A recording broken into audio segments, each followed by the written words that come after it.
Welcome investors, आप सभी का एक नए वीडियो में स्वागत है। तो एक काफी इंटरेस्टिंग वीडियो होगा और ये वीडियो में हम ऐसे कंपनी के बारे में डिस्कस करेंगे जिनका स्मार्ट मीटर्स में प्रेजेंस है। इसके अलावा उनका डेटा सेंटर्स के लिए वो अलग अलग प्रोडक्ट्स मैन्युफैक्चर करते हैं and very very importantly electric vehicles के लिए भी उनके कुछ प्रोडक्ट्स है। और ये जो कंपनी है उसका इंडिया में कंप्लीट मोनोपोली है, इंडिया में उनका कोई कॉम्पिटिटर नहीं है। और लास्ट फ्यू ईयर्स में कंपनी ने उनके रेवेन्यूज एंड प्रॉफिटेबिलिटी जो है वो काफी अच्छी तरीके से ग्रो भी किया है। कंपनी का आरओसी भी बहुत अच्छा है। तो ये वीडियो में हम ये कंपनी के बारे में डिटेल में डिस्कस करेंगे। बट कंपनी के बारे में डिटेल में डिस्कस करने के पहले ये देख लेते हैं कि जो सेक्टर्स में ये कंपनी का प्रेजेंस है इसमें करंटली क्या टेलविंड्स है। तो यदि आप देखो तो पावर सेक्टर में गवर्नमेंट ऑफ इंडिया का ये प्लान है कि 2030 तक जो रिन्यूएबल एनर्जी है उसका टोटल जो इंस्टॉल कैपेसिटी है वो 500 गीगावाट तक लेके जाना है। एंड इसमें लगभग 2.4 लाख करोड़ का कैपेक्स होने वाला है। इसमें जो ट्रांसमिशन लाइंस का एडिशन होने वाला है वो लगभग 51,000 सर्किट किलोमीटर इतना है। जो सबस्टेशंस आने वाले हैं वो लगभग 4,33,000 MVA से भी ज्यादा है। और ये जो पावर सेक्टर है इसके रिलेटेड ये जो कंपनी है वो कुछ नीश प्रोडक्ट्स यहाँ पर मैन्युफैक्चर करती है जिसमें बहुत कम कंपटीशन है। इसके बाद में यदि हम smart meters as a segment के बारे में देखेंगे तो गवर्नमेंट ऑफ इंडिया का प्लान है to install 25 crore smart meters. और इसमें से करंटली सिर्फ 1.5 करोड़ जो स्मार्ट मीटर्स है वो इंस्टॉल हो चुके हैं। आप ये ग्राफ में सारे जो डिटेल्स है वो देख सकते हो। तो स्टिल यहाँ पे बहुत ह्यूज अपॉर्चुनिटी है। एंड स्मार्ट मीटर्स में जो नीश कंपोनेंट जाते हैं यहाँ पर भी ये जो कंपनी है उसका प्रेजेंस है। इसके बाद let's discuss about the electric vehicles का टोटल अपॉर्चुनिटी साइज। तो आने वाले 10 to 20 इयर्स में there will be a definitely shift from currently जो आईस इंजन से यानी इंटरनल कंबशन इंजन से जो शिफ्ट हो रहा है इलेक्ट्रिक व्हीकल्स या हाइब्रिड व्हीकल्स का, वो एक कंटिन्यूस शिफ्ट होने वाला है।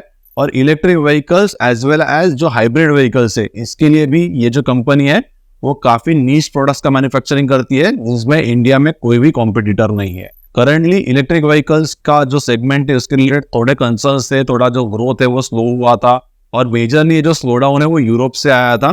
यदि आप ये कंपनी के एक्सपोर्ट्स देखोगे तो 40 अलग अलग कंट्रीज को ये जो कंपनी वो एक्सपोर्ट करती है। करंटली मेजोरिटी जो उनके रेवेन्यूज आते हैं वो एक्सपोर्ट से ही आते हैं। इसके अलावा यूएस में भी यदि आप देखो तो थोड़ा स्लो डाउन हुआ है रिगार्डिंग इलेक्ट्रिक व्हीकल्स। बट मुझे लगता है कि यहाँ पे एक शिफ्ट भी हो रहा है करंटली इलेक्ट्रिक व्हीकल्स से जो हाइब्रिड व्हीकल्स है, because most of the countries में इलेक्ट्रिक व्हीकल्स रिगार्डिंग जो इकोसिस्टम है जनरली चार्जिंग का वो यहाँ पर इन प्लेस नहीं है या उसको इम्प्लीमेंट करने के लिए कुछ समय लग सकता है। तो इनिशियली मुझे लगता है कि जो फोकस होगा या जो इम्प्लीमेंटेशन होगा वो हाइब्रिड व्हीकल्स का होगा। And once the charging infrastructure is in place बाद में हाइब्रिड व्हीकल से इलेक्ट्रिक व्हीकल्स पे स्विच हो सकता है। तो ये जो कंपनी के बारे में हम ये वीडियो में डिटेल में डिस्कस करेंगे। तो उनके जो प्रोडक्ट है वो hybrid as well as electric vehicles ये दोनों सेगमेंट में प्रेजेंट है एंड काफी अच्छे नीश प्रोडक्ट्स है उनके। तो ये हो गया सेक्टर का overview. Now let's come to the जो कंपनी के बारे में हम डिस्कस करेंगे। तो कंपनी का नाम है शिवालिक बायोमेटल कंट्रोल्स करके। बहुत ही एक उनका नीश बिजनेस है। ये जो कंपनी है वो 1984 में शुरू हुई थी एंड उनके सारे जो प्लांट्स है वो हिमाचल प्रदेश में सोलन ये जो जगह है यहाँ पर उनको प्लांट्स है। यदि हम शिवालिक बायोमेटल कंट्रोल्स के अलग अलग प्रोडक्ट्स देखेंगे तो उनका मेजर जो प्रोडक्ट है दैट इज शंट रजिस्टर्स। और ये सारे प्रोडक्ट्स के हम आगे जाके एप्लीकेशंस में देखेंगे। इसके बाद में उनका जो सेकंड प्रोडक्ट है that is related to the bimetal stripes and जो थर्ड प्रोडक्ट है that is related to electrical contacts. तो ये कंपनी ने उनका टेक्नोलॉजी से एक इकोनॉमिक मोड क्रिएट किया है या एक स्पेशलिटी उन्होंने क्रिएट किया है that is for the electronic beam welding या डिफ्यूजन बॉन्डिंग। और इसका जो बेसिक एप्लीकेशन है that is to bond to different metals. यदि आप देखो तो इनिशियली कंपनी जब शुरू हुई थी उनका जो फोकस था that was related to cathode ray tube. यहाँ पे वो अलग अलग जो प्रोडक्ट्स उसका मैन्युफैक्चर करते थे। बट जैसे जैसे शिफ्ट हुआ from cathode ray tube based जो टेलीविजन थे उनका एलईडी या एलसीडी में यहाँ पे शिफ्ट हुआ तो वो बिजनेस उनका डिक्लाइन हो गया। बट जो बायोमेटल स्ट्राइप्स के लिए जो बिजनेस था वो कंटिन्यूसली यहाँ पर ग्रो हुआ एंड इसीलिए जो कंपनी है वो सर्वाइव हुई।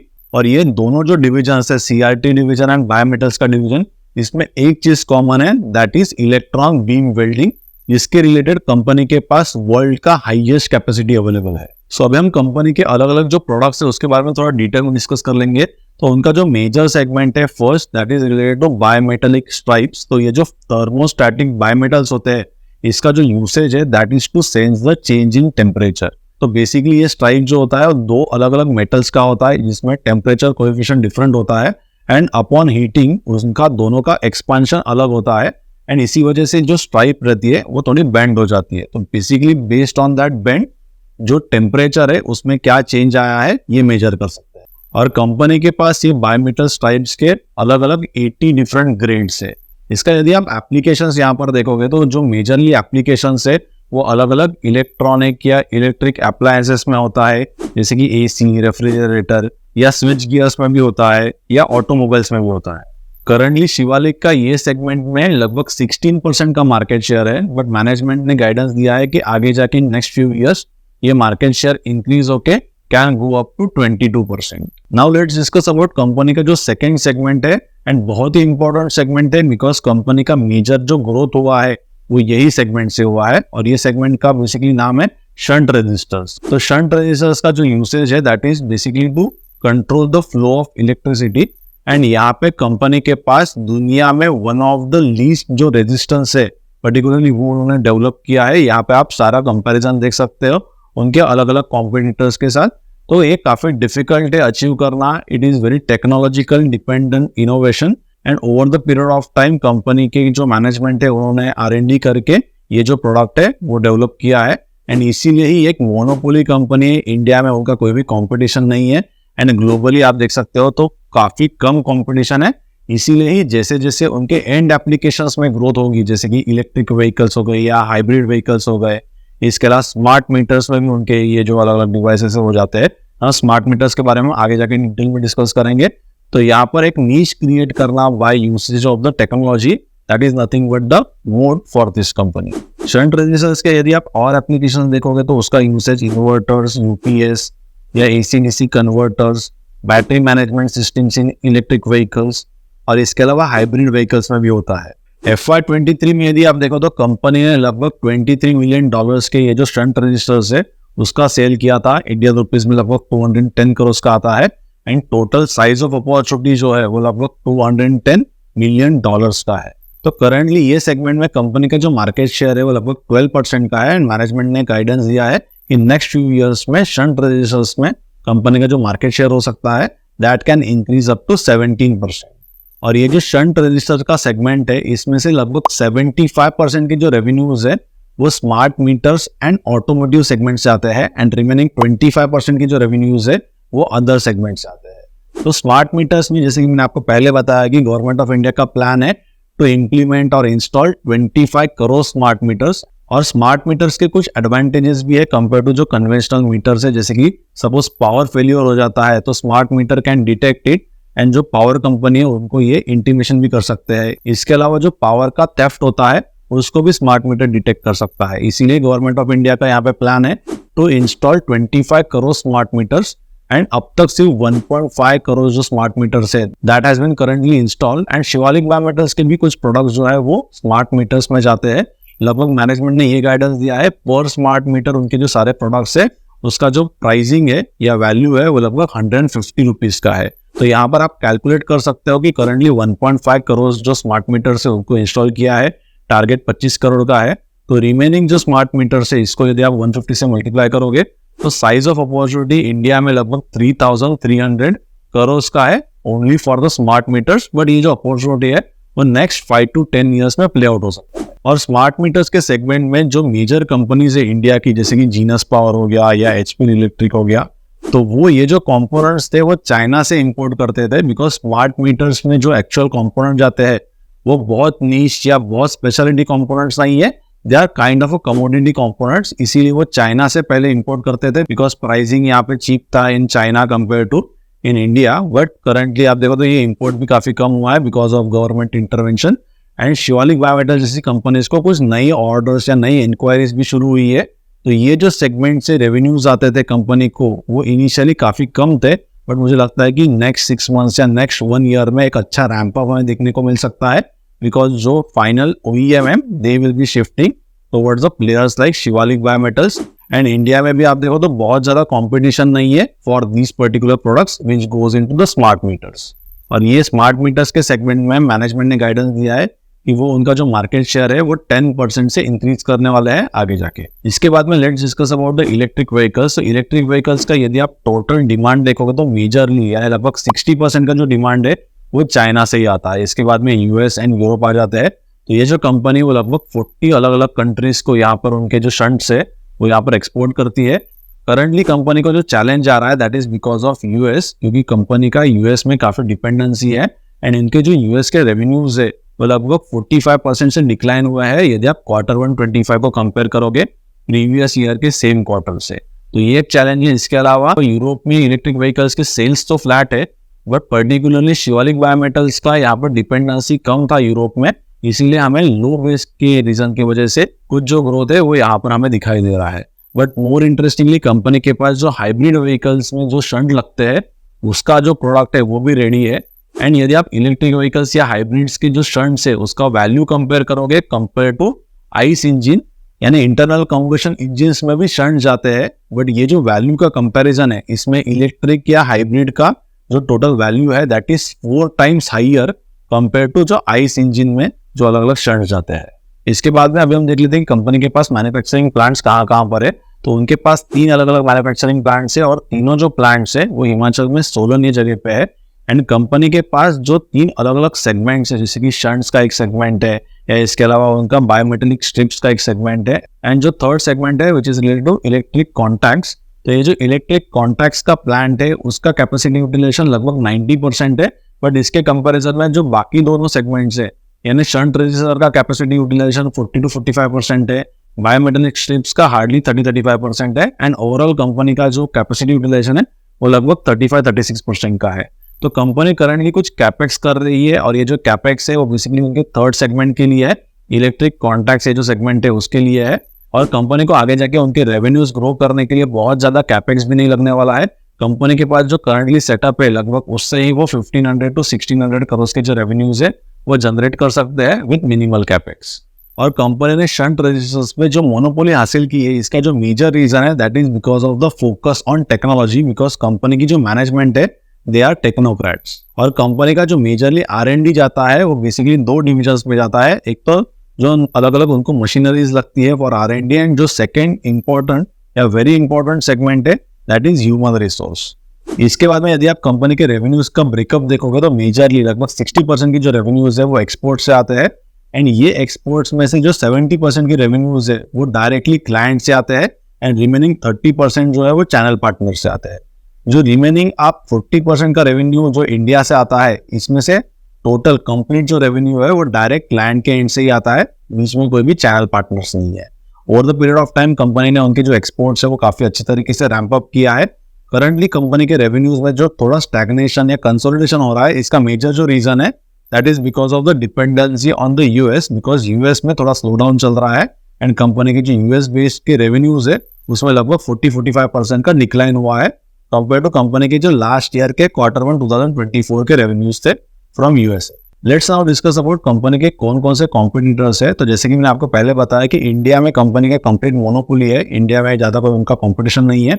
मेजरली कंपनी के जो कॉम्पिटिटर्स है वो इंटरनेशनल है या बेस्ड आउट ऑफ यूरोप है। इसमें नंबर 1 उनका जो कॉम्पिटिटर है that is by the name Isabel न्यूते, और ये जो प्लेयर है उसके पास लार्जेस्ट मार्केट शेयर है इन टर्म्स ऑफ शंट और उनकी जो प्रोडक्ट्स है वो भी काफी सुपीरियर है compare to any other competitor. यहाँ पर आप एक बेसिक कंपैरिजन देख सकते हो उनके अलग अलग कॉम्पिटिटर्स का।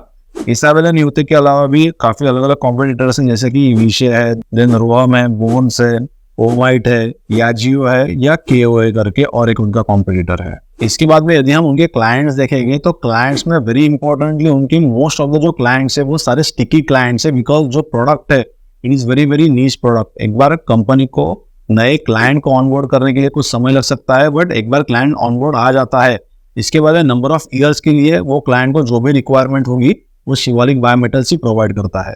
कंपनी के पास करंटली 40 से ज्यादा क्लाइंट्स है। इसमें से जो मार्की क्लाइंट्स है जिसमें यदि आप देखोगे तो स्नाइडर आ गया या टाटा आ गया, इसके अलावा हैवल्स है, लेगार्ड्स है, सीमेंस है, एल&टी है या महिंद्रा है, तो काफी मार्की क्लाइंट्स है कंपनी के पास। और कंपनी के जो टॉप 5 क्लाइंट्स है वो बायोमेटल डिवीजन में लगभग 30% कॉन्ट्रीब्यूट करते हैं एंड शंट रजिस्टर के सेगमेंट में लगभग 40% का कॉन्ट्रीब्यूशन है।